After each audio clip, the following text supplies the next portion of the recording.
I didn't yell. I didn't plead. I didn't even flinch when she told me. Her voice was calm, almost breezy, like she was suggesting a spa weekend. It's a self-discovery trip, she said, with David from high school. David, the boy who used to scribble songs for her on the backs of notebook pages. The one she always called the one who got away. She sat across from me at the kitchen table, eyes bright, acting as if betraying our marriage was some heroic journey. I smiled. Sounds great.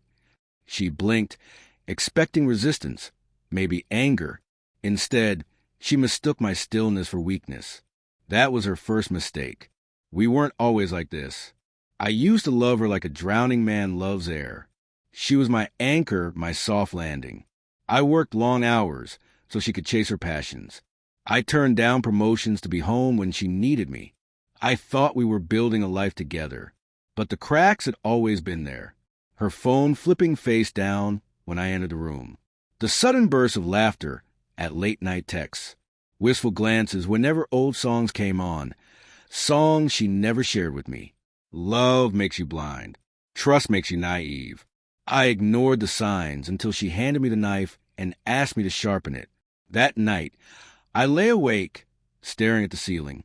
Rage should have consumed me, but instead a calm clarity settled in. She thought she controlled the narrative, that I'd stew at home while she found herself. But I decided then I would find myself too, and what I found was freedom. I began to act, quietly, deliberately. I made copies of every important document, deeds, bank statements, investment accounts. She never cared for numbers, too busy chasing feelings. I closed the joint accounts, moved my paycheck into a private one, froze her access before she even noticed. I found a new place, small but mine, lease in my name alone. Furniture purchased, delivered, and assembled while she chased nostalgia with her high school sweetheart. The house we bought together, the one I paid for, would be hers to return to, empty, hollow, stripped of life. I packed with surgical precision, taking only what mattered. I wanted her to feel absence, not theft, and I left one thing behind, a note on the kitchen counter. For words, I discovered myself. 2. She left on Friday. By Sunday, I was gone. I didn't check my phone until the night before her return flight. That's when the voicemail started. First, confusion. Babe, where are you? The house looks different. Did something happen? Then panic. Why are the accounts empty? Why would you do this? Call me, please. By the fourth message, her voice cracked. I made a mistake. I didn't mean for it to go this far. Just please talk to me. Her desperation was a symphony, each word a note of justice. When her flight landed, she tried to return home, but the locks had been changed. Her key scraped uselessly against the door. Neighbors said she sat on the porch for hours, crying into her hands, waiting for me. I wasn't coming. That night, she checked into a hotel, tried to charge it to the joint account. Declined. I had already closed it.